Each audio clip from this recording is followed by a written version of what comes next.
Y muy rápidamente vamos a arrancar con el segundo panel. Invitar, mientras se descienden quienes ocuparon el primer panel, al doctor Roberto Salvarezza. El doctor Roberto Salvarezza es doctor en bioquímica de la UBA, investigador superior del CONICET, fue director del Instituto de Investigaciones Físico-Químicas Teóricas y Aplicadas, presidente del CONICET, diputado nacional por Buenos Aires y vicepresidente de la Comisión de Ciencia, Tecnología e Innovación Productiva de la Cámara de Diputados de la Nación. Además, presidente de los directorios de YPF Tecnología y de YPF Litio, y hasta diciembre del año 2023 ocupó esos cargos. En la actualidad preside la Comisión de Investigaciones Científicas de la provincia de Buenos Aires. El ingeniero Eduardo Gigante, ingeniero industrial de la UBA, con posgrados en litio, gas natural y energía nuclear, exdirector nacional de Desarrollo Territorial en la Secretaría de Asuntos Estratégicos, dependiente de la Presidencia de la Nación. Además, actualmente es consultor independiente y docente de la Universidad Austral y Universidad Tecnológica Nacional. Finalmente, el ingeniero Luis Manini, ingeniero mecánico recibido en la Universidad de La Plata, presidente de CECIN, Sociedad Anónima, hasta el año 2024, además presidente de CIDIPIC, Cámara de Industriales de Proyectos e Ingeniería de Bienes de Capital, vicepresidente de ADINRA, Asociación de Industriales Metalúrgicos de la República Argentina, presidente actualmente de la Comisión de Energía de ADINRA. Modera este segundo panel el licenciado Eugenio Crack. Adelante. Ahí está, bueno, muchas gracias. Se nos va haciendo tarde, pero siguiendo con lo que veníamos hablando recién, en esta idea de geopolítica, cadena de valor, nos parece interesante contar con la presencia de Roberto, Roberto Salvarezza, quien ha trabajado en YPF. Creo que para mí lo más importante, porque aparte hay la posibilidad de participar directamente en el proceso a través de YPF Tecnología y de YPF Litio.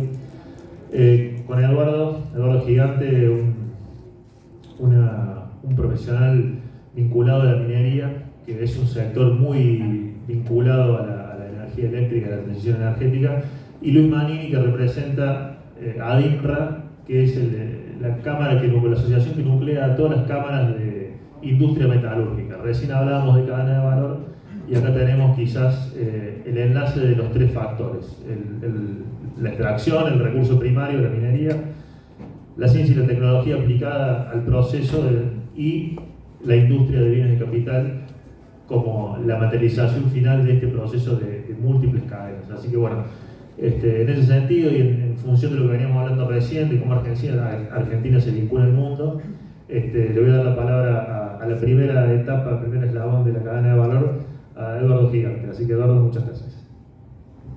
Gracias, Eugenio. Buenas tardes a todos. Gracias por la invitación. Bueno, básicamente voy a tratar de ser breve. Tengo varias slides, pero bueno, algunas las voy a pasar más rápido. Voy a hablar un poco sobre el tema de la transición energética, que se habla muchísimo, y el tema de que la transición energética en sí es un proceso, ¿no? Es un proceso que va a demorar varias décadas. Una de las cuestiones principales de la transición energética es el abandono paulatino de los combustibles fósiles, ¿no? Ese es el punto central. Algo que va a ser muy difícil para la humanidad. ¿Por qué? Porque hay cientos de cadenas de valores que están impregnadas con los combustibles fósiles. Y cadenas de valores que son vitales para la vida humana, como puede ser el alimento. Si quieres pasar. Perdón. Con esto. Ahí está. Bueno, esto es un poco lo que comentaba, ¿no? Los combustibles fósiles, el abandono hacia medios más sostenibles, ¿no? Ya sea las energías renovables, el almacenamiento, la movilidad eléctrica y demás. Pero dentro de esto yo quiero hablar un poco sobre la energía, porque para entender la transición energética tenemos que entender qué ocurre en la energía, ¿no? Esto que vemos acá es el consumo energético a medida que ha pasado el tiempo en la humanidad, ¿no? Que arrancó en 1800, en realidad arrancó mucho antes. El ser humano almacenó energía desde tiempos inmemoriales. ¿Cómo almacenaba energía? Y bueno, al principio a través de la leña, ¿sí? Luego almacenó energía a través del carbón, ¿sí? En la revolución industrial y demás. Finalmente nos encontramos con los combustibles fósiles. ¿Cómo se almacena energía? con el petróleo y el gas. ¿Sí? Hoy en día el ser humano consume más energía que nunca en la historia. ¿Sí? Y eso es debido al desarrollo humano, es decir, el link que hay entre el desarrollo y la energía es ineludible, ¿no? Esto es el consumo energético por país, ¿no? Como pueden ver, los primeros 4 o 5 países son países todos desarrollados. Es decir, como comentaba recién, existe el consumo de energía, está vinculado notoriamente con el desarrollo humano, ¿sí?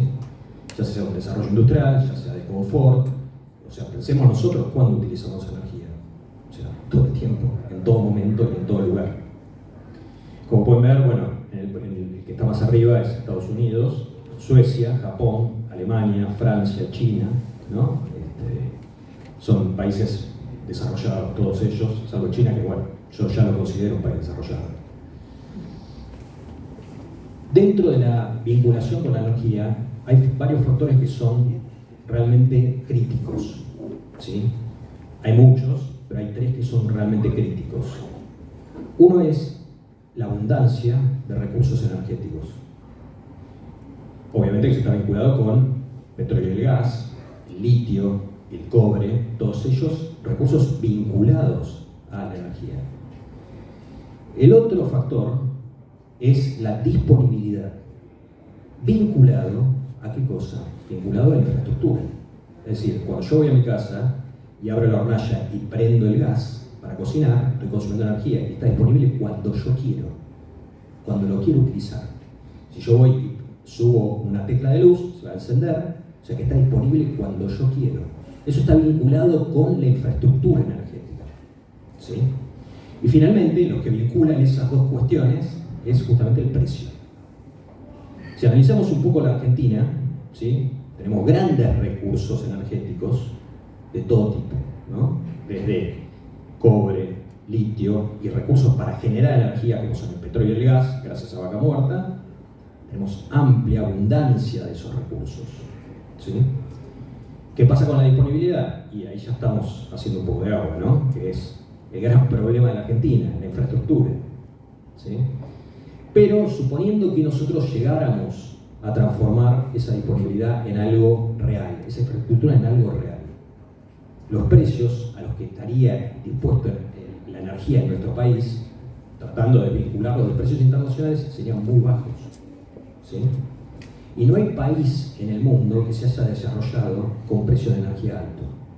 De hecho, si ustedes pueden ver, estos son los precios, ¿no? Que se ven en promedio de algunos países desarrollados, y como ven, Alemania está más arriba de todo, ¿no? Por el tema de la guerra con Ucrania. China está acá, abajo de todo, ¿sí? Estados Unidos, Francia, Japón, que no tiene, o sea, fíjense que Japón, no teniendo esos recursos, sin embargo, tiene precios menores que Alemania. Ahora bien, estos son un poco los precios, ¿no? Estos son precios de 2019 contra 2023 de los distintos países. Si ustedes se fijan acá, en Estados Unidos bajaron 16%.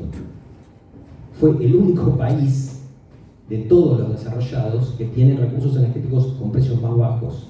Esto obviamente está vinculado con Permian, ¿no? Y está vinculado con su infraestructura. De nuevo, abundancia, disponibilidad de energía. Ahora, ¿qué pasa con Alemania? Que tiene precios altos. Gran problema, ¿sí? Alemania, obviamente, el motor económico industrial de Europa, se está desindustrializando. ¿Por qué?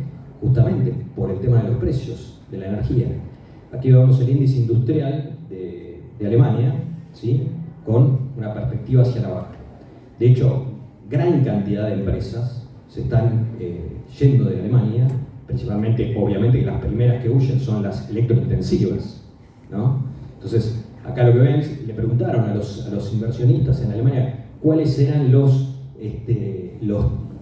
la razón principal de que se vayan, y el primero que está arriba de todo, costo de la energía, ¿sí? Es decir, la energía es fundamental para poder desarrollarse. Nosotros, como volviendo a la Argentina, una cuestión principal, ¿qué recursos, qué abundancia de recursos energéticos tenemos? De recursos energéticos, Vaca Muerta con petróleo y gas, muchísima cantidad. radiación solar, muchísima cantidad, vientos, que ya acá no lo tengo que explicar, ¿no? Entonces, todos esos recursos los tenemos, ¿sí? Se supone que si nosotros podemos solucionar el tema de infraestructura, ese precio va a bajar. Y si ese precio baja, esa energía, además de la exportación, de la cual estoy completamente de acuerdo, no digo que no haya que exportar energía y demás, pero parte de esa energía se tendría que utilizar para industrializar la Argentina, porque es una cuestión clave para poder industrializar el país. Este es un gráfico que saqué, que es muy lindo, que dice, acá en inglés lo que dice es, básicamente, no existe país rico que consuma poca energía. No existe país rico que consuma poca energía. Es decir, la energía es central para el desarrollo humano, ¿sí? Así que bueno, como pueden ver, la mayoría de los países más abajo de todos son los menos desarrollados, ¿no? Esto es un poco lo que voy a hablar sobre el tema de las políticas públicas, ¿no? Que hablaba hace un rato Eugenio.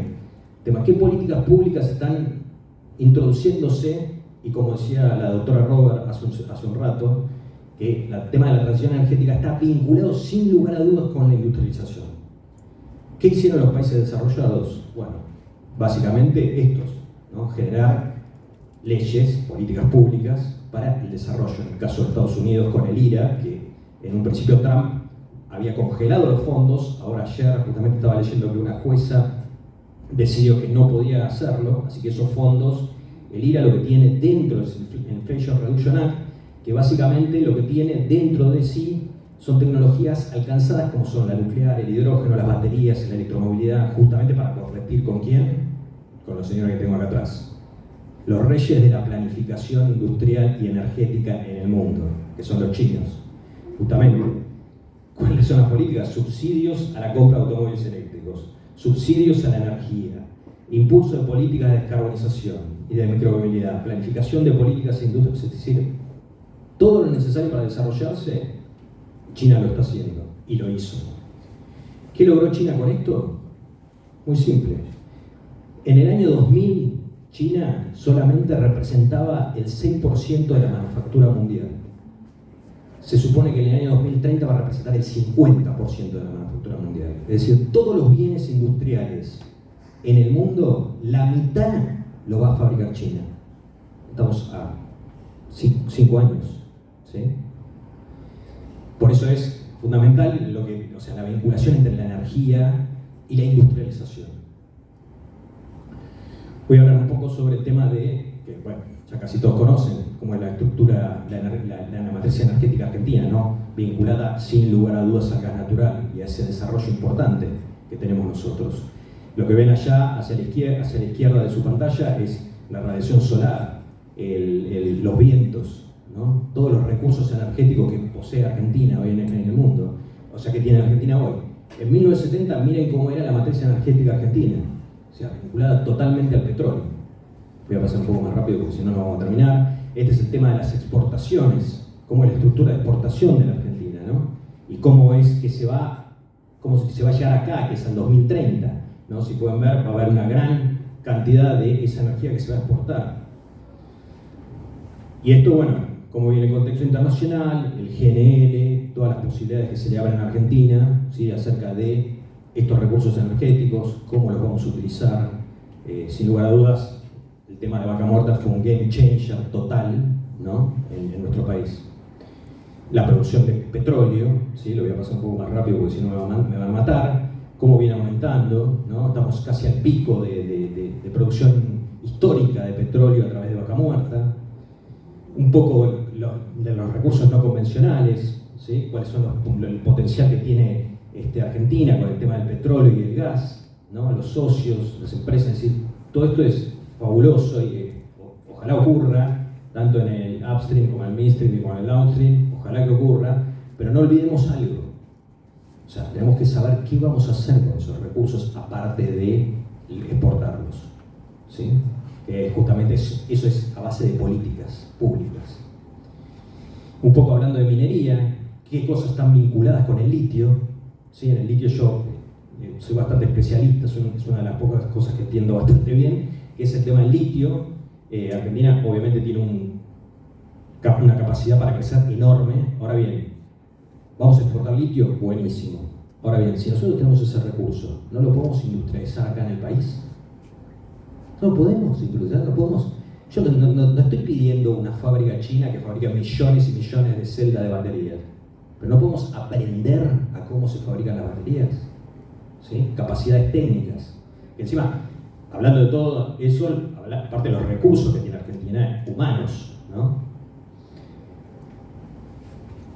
¿Cuáles son los metales más importantes que van a crecer con el tema de la transición energética? Obviamente la cabeza de todo, el litio, ¿sí?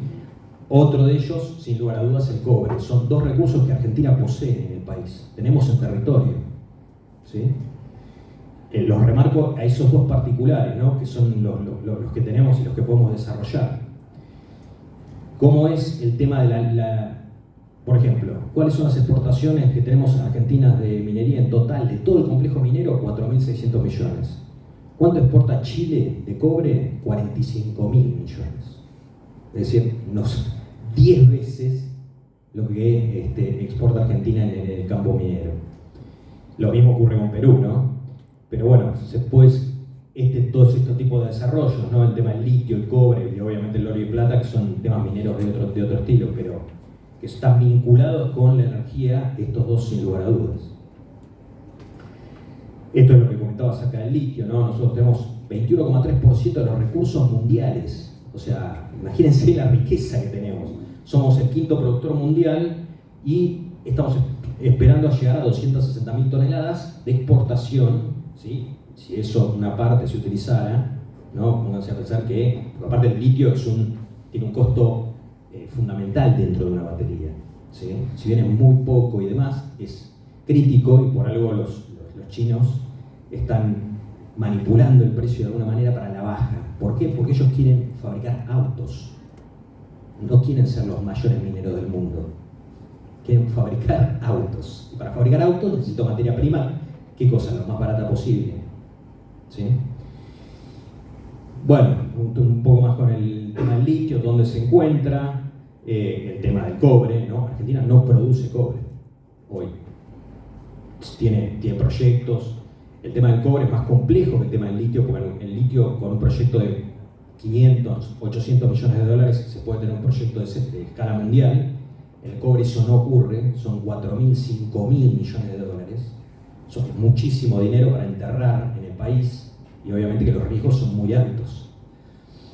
Un poco sobre la energía renovable, el año pasado lideró el crecimiento a escala mundial, ¿sí? Las renovables crecían 38%, más que todas las demás fuentes energéticas. Obviamente fue la que más cambió la energía solar, ¿sí?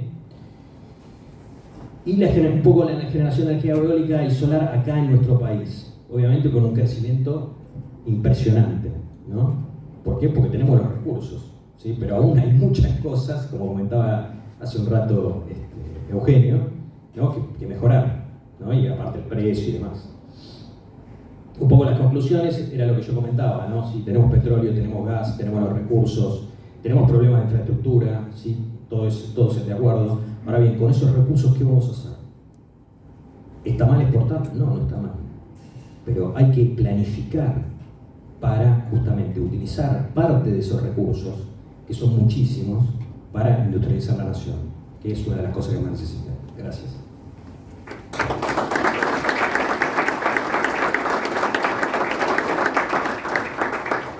Bueno, un poco las paradojas de Argentina, ¿no? Con 20.000 millones de dólares que nos dieron hace unos días podemos hacer 4 plantas de cobre. O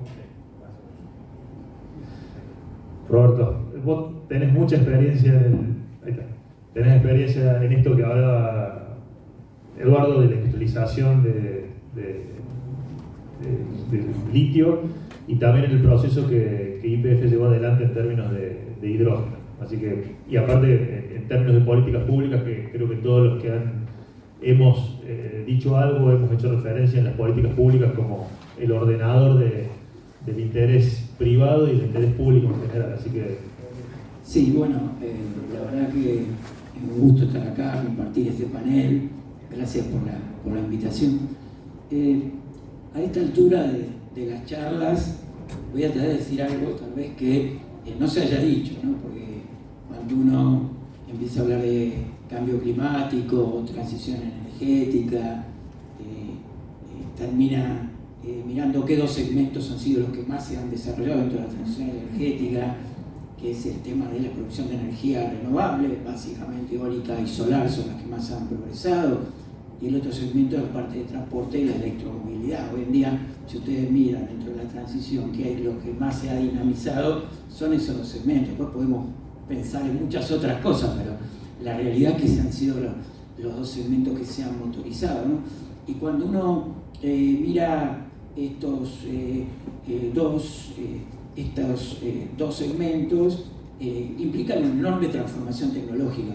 Estamos cambiando todo, estamos cambiando cómo nos movemos, abandonamos los combustibles fósiles, tenemos autos eléctricos, tenemos nuevas formas de energía. Entonces hay una revolución tecnológica, y esas revoluciones tecnológicas tienen dos condimentos esenciales, imprescindibles. Tienen otros, pero al menos dos, que uno es fácilmente identificable. Uno son los insumos críticos que se necesitan, o estratégicos. Hay una palabrita crítico, estratégico, que tiene una diferencia que está entre el litio y el cobre, por ejemplo. Pero también está el tema del dominio de la tecnología, ¿no? Es decir, uno tiene que tener los recursos y dominar la tecnología. Y eso hace en qué punto de la cadena uno termina. No, pues si uno no domina la tecnología, termina siendo un proveedor de insumos. Si uno quiere industrializar y agregar valor, tiene que dominar la tecnología. Cuando hablamos de China, y ahora ponemos la palabra industrialización en el medio, vemos cómo se industrializó China. Pero China hizo una enorme inversión en tecnología e innovación. Y eso no lo miramos. Pensamos que China mágicamente invirtió, puso plata en industrializar. ¿Cómo lo hizo? Porque para hoy en día ser el líder mundial en baterías, tiene que haber dominado, investigado, estudiado, y ahí en todos los terrenos. Entonces aparece algo clave. Uno no se industrializa realmente, y ahora lo podemos ver, si no domina la tecnología. Porque está esto de la escalera, ¿no? De la escalera, y el ejemplo, por ejemplo, es el Karen, ¿no? El reactor modular argentino, que ahora se ha descontinuado. Ustedes saben que estábamos fabricando un reactor nuclear, habíamos invertido prácticamente 2/3, prácticamente estábamos sobre los 700 millones, creo que andábamos los 500. Y de repente, mágicamente, se suspende todo y se va a decir, no, vamos a hacer otro reactor modular que vamos a tardar 10 años, porque es complejo. Y aparece que había 4 países nada más que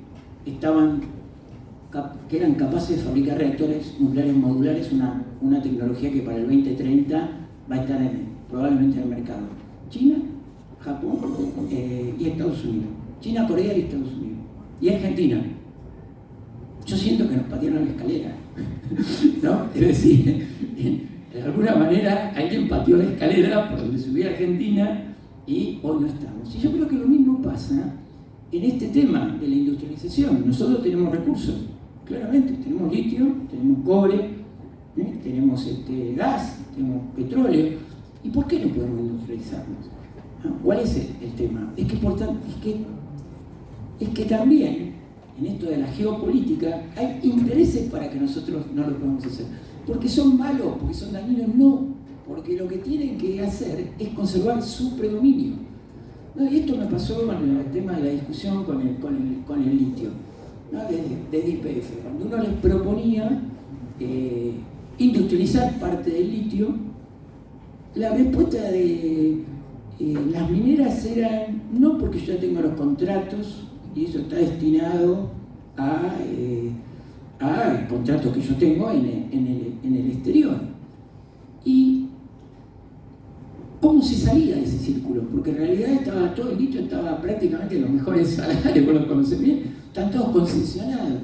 Entonces apareció una estrategia que diseñó la SAE, ahí está Vero, y que era poner una cuota, ¿no? Una cuota industrializable. Esta cuota industrializable era una manera buena de salir por arriba, porque en esto está también el tema de las inversiones. Y uno dice, bueno, a ver, ¿quién me va a acompañar a mí en invertir, en industrializar? Porque efectivamente uno hablaba con las empresas chinas Y las empresas chinas no tenían mucho interés en industrializar. ¿Por qué? Porque ellos la parte de agregado de valor lo hacen en China. Entonces, ¿por qué harían acá en Argentina? No, en Estados Unidos pasaba lo mismo, pero había un jugador, y lo pongo como ejemplo, esto como tema de estrategia, había un jugador que era la Unión Europea que no poseía minería. Entonces, ellos con una cuota, podían acceder a un litio que no tenían para industrializar. Entonces estaban dispuestos a que, disponiendo de una cuota, industrializar, poner una planta en el país de fabricación de los materiales del cátodo y del ánodo. Es decir, en otras palabras, que el proceso de industrialización no es un proceso espontáneo que depende solamente de nuestra voluntad de industrializarnos, sino también depende de intereses que son contrapuestos con otros jugadores y que estos intereses están presentes siempre y muchas veces están en la ignorancia de nuestros propios funcionarios. Voy a decir una, por ejemplo. Tuvimos un secretario de Energía que decía que no se podían hacer batería de litio porque no teníamos cobalto y níquel. No sabía que existía litio y hierro fosfato. No. O sea, digo, era secretario de Energía, iba a todos los foros y decía, no, la batería está lejos. ¿Por qué? Porque no tengo cobalto y níquel. No sabía lo mínimo que era otra tecnología que no usan cobalto y níquel. Entonces, cuando tenemos que pensar en procesos de industrialización, tenemos que pensar que también tenemos competidores externos y que esos competidores externos hacen pesar su influencia sobre inclusive lo que es nuestros propios funcionarios, que muchas veces porque no dominan la tecnología, porque no saben, no comprenden o no son capaces de llevar adelante estos procesos. Y digo esto porque el tema del dominio tecnológico no es solamente que vamos a inventar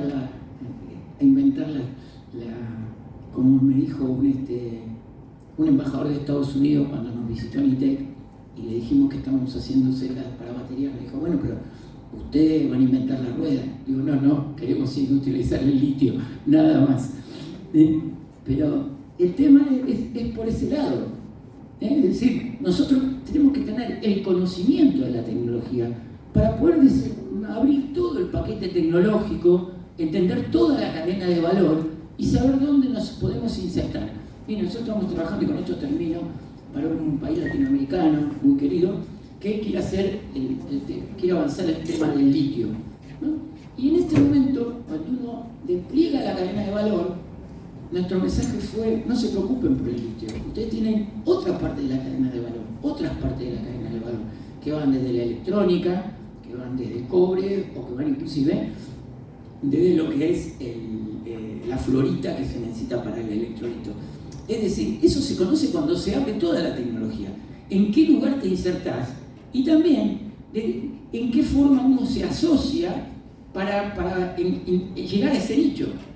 Porque no es solamente el tema de decir, bueno, conozco, pero ahora después capaz que no tenemos la inversión para poner una planta que produzca grafito, pero uno puede asociarse porque tiene el insumo. Entonces, lo que digo, no nos olvidemos en la construcción del relato de la industrialización, del dominio de la tecnología y el conocimiento de las tecnologías. Sin eso es casi imposible industrializarse en forma soberana y no ser un enclave capaz de estar produciendo como hay algunos países del sudeste asiático que le pasan. Y finalmente, y termino acá, dos temas que hacen a las políticas actuales. Uno ve que hoy en día estamos siendo depredados en ambos segmentos, en los insumos, porque tenemos el RIGI y demás, que hace que vamos a seguir perdiendo insumos sin capturar valor sobre esos insumos, y después estamos siendo depredados en lo que son los recursos humanos, porque estamos destruyendo nuestro sistema de ciencia y tecnología, nuestras universidades y nuestro capital humano. Entonces, el proceso de primarización apunta centralmente a los dos componentes, no solo los insumos, sino también los recursos humanos, que digo son clave para estos procesos. Bueno, nada más. Gracias.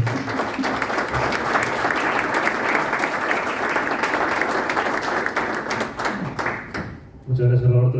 Te espero en el avión.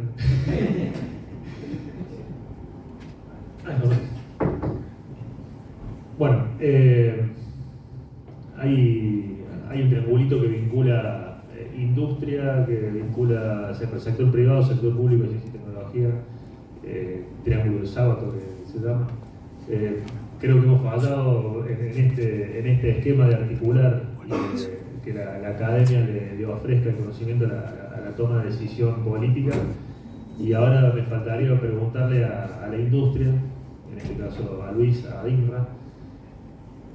Hablamos con ADENPRO porque a nosotros nos interesa muchísimo el sector pyme. Creo que es la pata fundamental de la industria que crea empleo y de la industria que quedó quizás con un proyecto trunco en la década del 70, de lo que fue la idea de una burguesía nacional que industrialice, no para prescindir del sector privado, sino para trabajar con un sector privado con interés nacional, que quiere industrializar. Digamos. La empresa que está acá cruzando la calle es una industria que surgió de un proyecto de esas características, que era no el aluminio como molécula, sino el aluminio como un proceso de industrialización, de industrializar bienes de capital básico, digamos. Alvar surge como parte de la Copedemel, que era para la industria de aviación argentina. O sea, no era para producir y exportar aluminio, era para producir aluminio para hacer aviones, digamos. Entonces, a Luis le invitamos particularmente para que dé la visión de cómo las pymes están viviendo este proceso global, esta política nacional de apertura de importaciones y de regulación de todos los procesos legislativos, y particularmente como cereza del postre, el RIGI, que habilita estos procesos de industrialización. Así que, Luis. Bueno, muchas gracias. La verdad que es un placer estar acá. Primero quería mostrar el sector para que todos sepamos desde dónde voy a hablar y cuáles son los intereses que defiendo. ADINRA nuclea 24.000 empresas metalúrgicas. El aporte que hace el sector al PIB industrial es el 18%. Nuclea unos 300.000 puestos de trabajo directos y llega al 1.000.000 de trabajos indirectos. La importancia, me parece, que tiene la asociación es que casi el 90% de sus integrantes son pymes de capital nacional, con lo cual el futuro de nuestras empresas está atado al futuro del país. Tenemos dentro de las cadenas de valor los sectores que son estratégicos para el desarrollo. Es un conjunto de casi 60 cámaras que abarcan desde los fabricantes de maquinarias, de máquina agrícola, hasta fabricantes de electrónica, electromecánica, fabricantes de maquinaria agrícola, equipos hospitalarios, o sea, están todos los sectores y, como vemos, es totalmente transversal a todas las industrias, con lo cual entendemos que somos un eslabón fundamental para el desarrollo y para la soberanía tecnológica. Están los sectores de bienes de capital también, digamos, inmersos dentro de esta asociación, y acá vemos un mapa de calor de cómo está la distribución del sector metalúrgico a nivel nacional.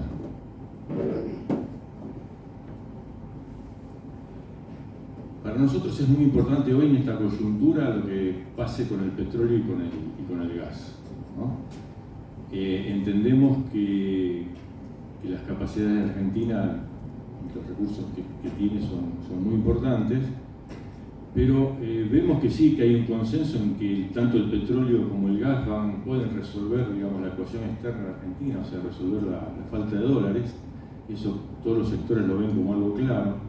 Lo que no vemos es que se vea a Vaca Muerta como un motor del desarrollo, y que no solamente solucione la cuenta externa de Argentina, sino que sea palanca para el crecimiento y el desarrollo de la industria.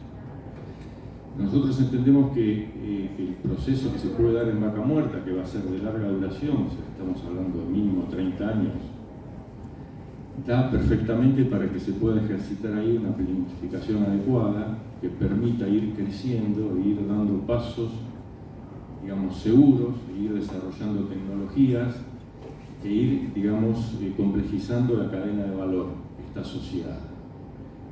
La cadena de valor del gas y el petróleo es una cadena ya madura, tiene muchos años y tiene, digamos, importantes potencialidades. perfectamente se puede acoplar a este proceso de vaca muerta. Esto solamente es para mostrar cómo nos organizamos internamente para el tema energía, y como ustedes ven tenemos una mesa que se dedica a lo que es petróleo y gas, otra mesa que se dedica a lo que es tarifas eléctricas, que para nosotros es muy importante porque es un insumo, una mesa que se dedica al tema de transición, de transmisión eléctrica y distribución, mesa de energías renovables e hidrógeno y la mesa nuclear. Y los invitamos a todos los industriales metalúrgicos que pueda haber acá que quieran participar en estas mesas de discusión y de trabajo que lo hagan. Sobre las características del petróleo, demanda, producción, lo voy a pasar porque ya creo que lo vimos con bastante detalle, pero lo que estamos seguros es que va a haber el uso de hidrocarburos para mucho tiempo. Y quizás me quiero detener un poco más en lo que es la cadena de valor y cuáles son las características. Por ejemplo, en el tema de oil and gas, tenemos muchas empresas que están trabajando en esto y es un sector de multiplicación de empleo muy alto, ¿no? Uno de los más altos de la industria manufacturera. También tiene salarios más altos que la media, eso es bastante importante, y tiene una relación, digamos,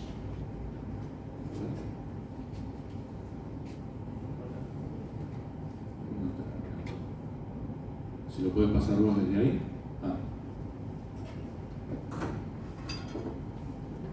Realmente se fabrican equipos complejos, tienen una tradición exportadora bastante importante, mucho más que la media. Los estándares de calidad son estándares internacionales, hay mucha interacción con casi todas las empresas mundiales de petróleo y gas, inclusive si hablamos del tema nuclear también, con lo cual nos dotan, digamos, de una expertise en tecnologías complejas y en adaptación a nuevas normativas, que es importante. Y tiene una relación muy importante con todo el aparato, digamos, científico-tecnológico. Nosotros somos usuarios del aparato científico-tecnológico y a su vez también le damos volumen y le damos inputs sobre los cuales poder trabajar. Por ejemplo, el sector de bienes de capital es un sector que está en permanente competencia con el mundo, con lo cual, digamos, no es que estamos cazando en un zoológico o que estamos con tecnologías atrasadas, sino que estamos en permanente competencia con los precios, las calidades y las tecnologías que hay en el mundo.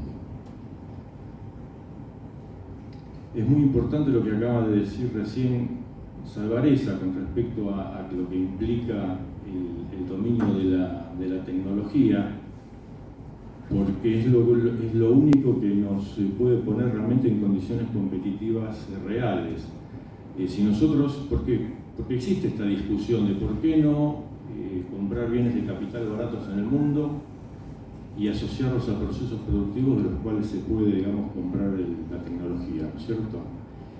Y eso, la respuesta creo que es simple. Si nosotros no dominamos el saber cómo y el saber por qué, simplemente vamos a competir o nos vamos a insertar en el mundo de acuerdo a lo competitivo que sean nuestros salarios, nuestra energía, nuestra economía. En cambio, si dominamos de punta a punta el aspecto tecnológico, podemos hacer la diferencia y podemos imponer nuestros productos.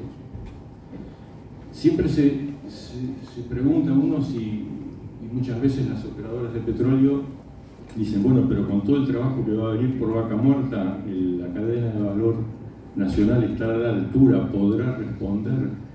Y acá traje un ejemplo concreto que es Fortín de Piedra, proyecto que hizo Tecpetrol, donde por diferentes condiciones decidió, sobre todo era que quería hacer el proyecto de forma muy rápida, decidió utilizar proveedores nacionales para casi todos los equipos que se fabricaban en ese momento en Argentina. Y así fue como se pudieron construir 1.500 toneladas de estructura metálica, 4.500 toneladas de equipos y 3.000 toneladas de piping, con todos proveedores nacionales y en tiempo récord, con lo cual se demuestra que la industria nacional y la cadena de valor del oil and gas sí está a la altura para poder, digamos, atender a proyectos críticos en ese momento y en tiempos que el negocio necesita. ¿Esa es otra? Metiéndonos un poco en el tema de transición energética, el proceso de transición energética busca atender las metas que hoy un poco recorrimos, que es el objetivo de la descarbonización, la seguridad energética y el desarrollo tecnológico y productivo en torno a nuevas cadenas de valor. Y para nosotros estas cuestiones son oportunidades, o deberían serlo al menos, oportunidades para poder desarrollar nuevos productos y para poder ampliar nuestro portafolio de negocio.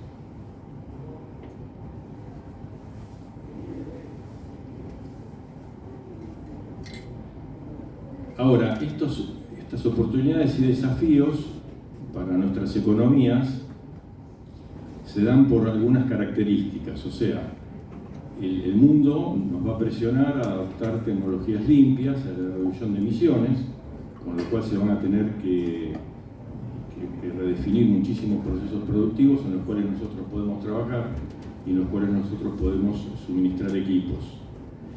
También va a haber una muy importante presión sobre los recursos naturales para poder atender a esta transición. Y ahí es donde viene la discusión del uso de los recursos naturales y el concepto si los usamos como un tema meramente extractivo para recibir divisas o los usamos como palanca para el desarrollo.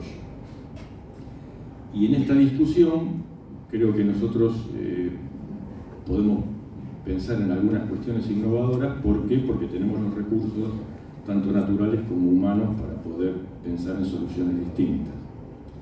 Ahora, todo esto, y también se vio en el día de hoy, en ausencia de políticas públicas, y eso quiere decir que vamos a adoptar en forma pasiva las tecnologías que otros países hayan desarrollado, que de alguna manera nos van a imponer. Eso no nos va a permitir desarrollarnos y industrializarnos, al contrario, nos va a llevar a una desindustrialización. Y también eso se habló hoy claramente.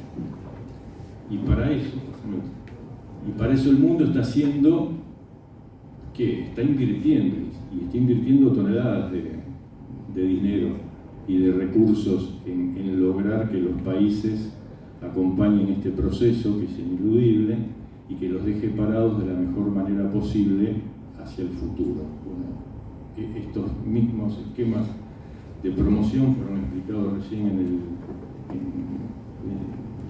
esta mesa, pero básicamente se basan en consignas que obligan a una participación local en todos estos proyectos, de distintas formas, con distintos porcentajes, pero eso, relocalización de empresas en el lugar o exportación de componentes nacionales, pero siempre con esa mirada de que después que estos procesos ocurran, los entornos en donde ocurrieron hayan cambiado. O sea, un poco la paradoja nuestra es, si vamos a tener un vaca muerta por 30 años, dentro de 30 años tiene que haber habido un cambio disruptivo en la cadena de valor que hoy se dedica al gas y el petróleo.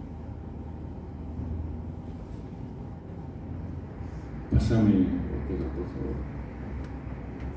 Mientras el mundo está haciendo todo eso, en Argentina, ¿qué se está viendo? Se está viendo el RIGI. Hoy se habló bastante del RIGI, se lo mencionó como algo virtuoso. La verdad que nosotros lo analizamos en la asociación y lo vimos muy negativo, así lo fuimos a plantear al Congreso Nacional.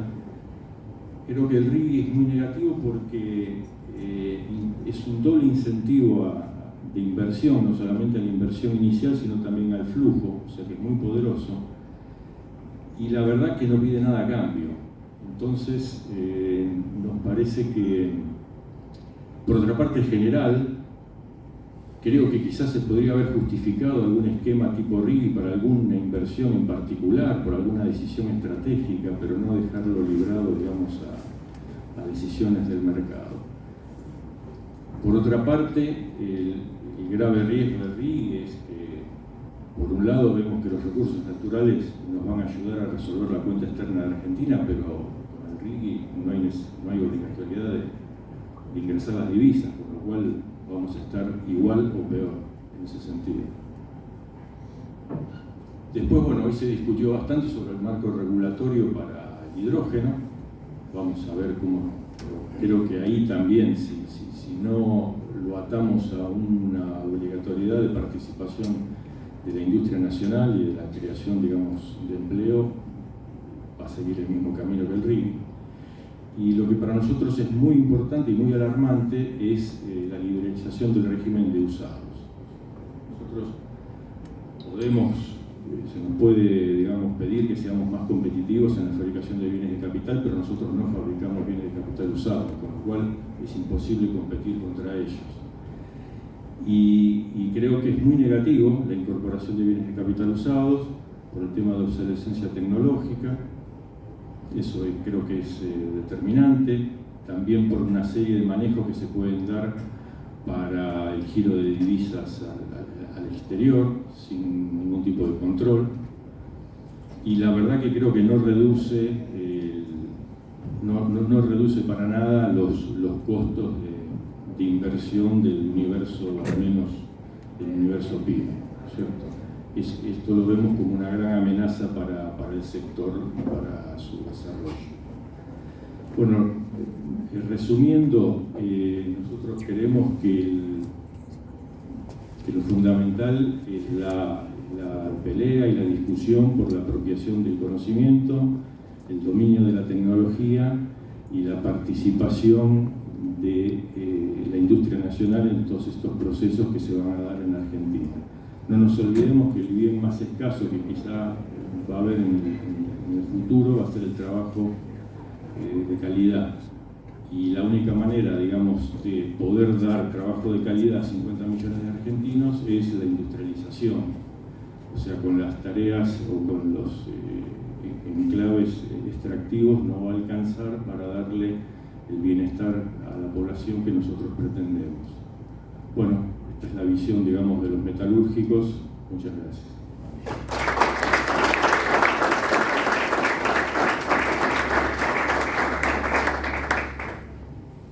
Bueno, antes de darle unos minutos más para cerrar y ya cerrar los dos paneles, yo quiero hacer una aclaración también.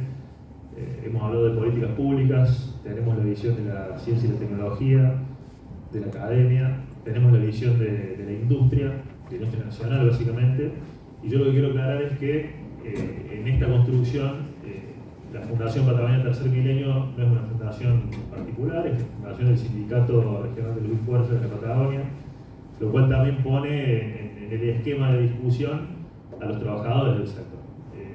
Y que los trabajadores estén discutiendo la construcción de las políticas públicas alrededor del agregado de valor tiene que ver con lo que decía al final de su locución Luis, que tiene que ver con la mejora de los salarios. Cuando uno exporta tecnología, cuando uno exporta industria, está exportando trabajo nacional. Cuando uno importa tecnología, cuando uno importa industria, está importando trabajo de otro lado. No es, como decía Roberto, ni de bueno ni de malo, sino que se trata de defender los intereses nacionales.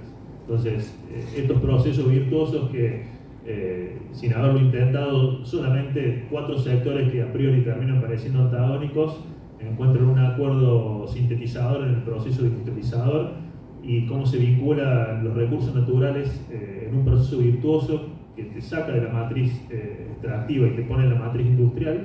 Es algo natural que surge de la charla, no hace falta caer en discusiones violentas de política, sino que claramente en una conversación, en un marco como este, llegamos a la conclusión desde puntos de vista totalmente distintos del proceso productivo, desde la política, desde la industria, desde el trabajo. Así que creo que lo más virtuoso de eso es haber hecho quizá un experimento social, de haber llegado a toda una conclusión hablando cada uno de su lugar y sin haberse puesto de acuerdo primero, digamos. Entonces, nada, creo que, como dijo Rubén en el cierre del primer panel, hay que dejar abierto el debate, pero hay que dejar también abierto ese debate con la posibilidad cierta de que hay una posibilidad de un acuerdo y que claramente hay muchas oportunidades para nosotros en este sentido. Así que yo cierro el panel y le doy la palabra a cada uno si quiere tienen una palabra de cierre para despedirnos y llevarlo a Roberto Lago. Nada, bueno, simplemente me parece que habría que destacar también algunas, algunas deudas que tiene la academia con el rol que tendría que cumplir en la Argentina. Creo que tenemos que, sin afectar la ciencia básica, hay que construir un sector de la academia más potente que esté vinculado con el liderazgo industrial, ¿no? Son las industrias que tienen que orientar parte de la actividad académica, y creo que ese es un tema que deberíamos encarar en conjunto también con la industria. Muchas veces no hay transferencia porque tampoco se plantean los problemas, y eso me parece que también lo tenemos que pensar en conjunto entre la industria y la academia. Sí, con respecto a eso, por ejemplo, ADINRA tiene muchos centros tecnológicos para formación de personal y para resolverle, digamos, las pymes no pueden tener una oficina de I+D, pero quizás desde ADINRA sí se lo podemos dar. Y sí, es fundamental ese trabajo para los industriales que estamos metidos en el día a día, y pagar la quincena es muy difícil a veces ver qué nueva tecnología necesitamos o dónde tenemos que dar el salto, hacia dónde apuntar. La verdad que no es que la tenemos clara, ¿no? Es difícil, pero bueno, esa interacción tiene que ser virtuosa y bueno, y es necesario. Bueno, muchas gracias a mis colegas. Mi reflexión final pasa un poco por cómo está el mundo hoy, ¿no? La realidad es que las guerras reales, ¿sí?, no se dirimen en campos de batallas, hoy se dirimen en fábricas. Y lo pueden ver continuamente, ¿no? En el caso de China, por ejemplo, como comentaban mis colegas, hay una empresa que se llama BYD, que fabrica automóviles. Esa empresa tiene 900.000 empleados, de los cuales 100.000 son de investigación y desarrollo. Es decir, las empresas argentinas no compiten con empresas chinas, compiten con el Estado chino, ¿sí?, sus políticas, y lo mismo con el resto del mundo, ¿no? Si todos cumplen con distintas políticas públicas que hacen los distintos países centrales. Sin duda, una de las cuestiones fundamentales, y es de mi creencia, que las capacidades en recursos humanos argentinos son de los mejores del mundo. Lo he visto con mis propios ojos, ¿no? Y pienso que en esa cuestión no hay pérdida más grave, como contaba recién Roberto, es justamente de pérdida de esas capacidades técnicas que son centrales para el desarrollo argentino. Así que bueno, quería agradecerte, muchas gracias, y bueno, hasta la próxima. Muchas gracias.